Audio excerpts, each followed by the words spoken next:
Today's flower of the week is the beautiful Bee Balm. If you want to learn more about the Bee Balm, keep watching this video.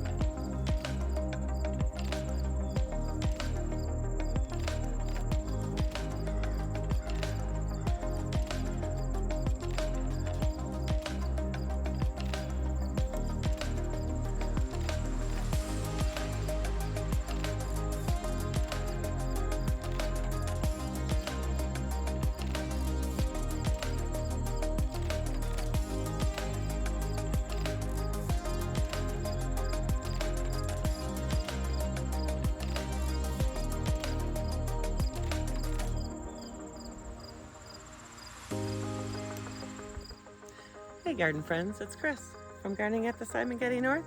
Today I thought I'd do a quick video and show you this Bee Balm and why you should have Bee Balm.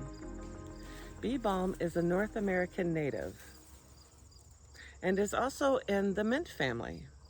Bee Balm is very trouble-free to grow. It's one of those no muss, no fuss kind of plants. It's a perennial. Bee Balm is also known as bergamot, horse mint, and Oswego tea. The Native Americans used it for cold and flu. It can also be used for menstrual cramps, headaches, and insomnia.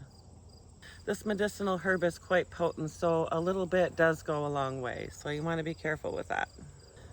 A few leaves in hot water is a great way to breathe through a cold or use it as aromatherapy.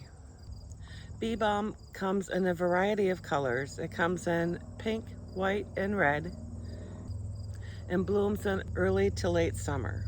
The Eastern Bee Balm is what I believe this is here. This is a purple variety that have lots of nectar. I don't know, you can see there's a bunch of bees in here. So I was kind of hoping maybe you could see the bees. I'll try to see if I can get a close-up of the bees up there. One of the nice things about Bee Balm is that it attracts the pollinators, the bees, the butterflies, and hummingbirds. Bee Balm is common in the southeast and central United States.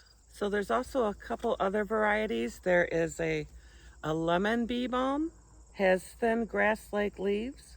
When the leaves get crushed, it has a nice lemon aroma that fills the garden. There's a crimson Bee Balm. It's a perennial, ornamental, produces red, white, purple, or pink flowers, native to eastern half of the United States, and has a nice orange scent. Bee Balm grows well in zones 2 through 10, so that's quite a few areas that would be able to grow this beautiful herb. You'll want to plant this in the spring after your last frost date. So if you direct sow, you can direct sow this in the fall before your first frost, and then it will come up in the spring.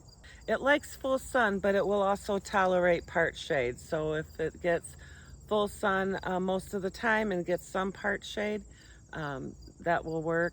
And if you're down in the south, a little more shade in the hot afternoon would probably do very well. It likes a loamy soil and also a pH of 6.0 to 7.5. A loamy soil that's fertile and well draining. Bee Balm is reasonably drought tolerant, but it does well with regular waterings. Just don't overwater it, so it would be bound to the root rot. When the plant reaches 12 to 15 inches tall, you can snip it so it will start branching. I actually didn't do the snipping, but as you can see, it has several branches here, but I think if I were to snip it down farther, that it probably would have branched out more down here instead of growing up tall and then branching out. Deadheading is encouraged to get a second round of blooms. I can see that I have some in here to deadhead, but you can see this bush, it's its third year. The first year it didn't bloom at all. Last year it bloomed very well, and again this year it just refilled in, and this can be an invasive plant. It is in the mint family. So I have this actually in a container to help kind of keep it here in the container. But I planted some spearmint in a smaller container next to it, and none of it is in the container anymore. It's all growing in the stones beside it. So you gotta definitely be careful with the mint family. That I've got like catnip. I don't know, someone may have planted catnip before I moved here, but over on the other side of the hill, it's just loaded with catnip. I didn't even know I had it until I tested it. I used my app to check it out. This is a video for the global gardening homesteading community. Hashtag gardening homesteading skills. So check out other videos. It's an initiative to teach the world on how to grow your own food. There's several YouTube channels out there promoting this initiative, so check out their videos. So I hope you found this video helpful, and this flower is so pretty. Check this out. It is so pretty. And it's just, I got another bush over there as well. Do you have bee balm? Leave me a comment below and let me know if you grow bee balm, or if you have any questions about growing bee balm. Like I said, it's very invasive for our area. It's in the mint family. So let me know. I hope this video helped you. Live, love, laugh, and garden. Hope to see you at the next video. God bless.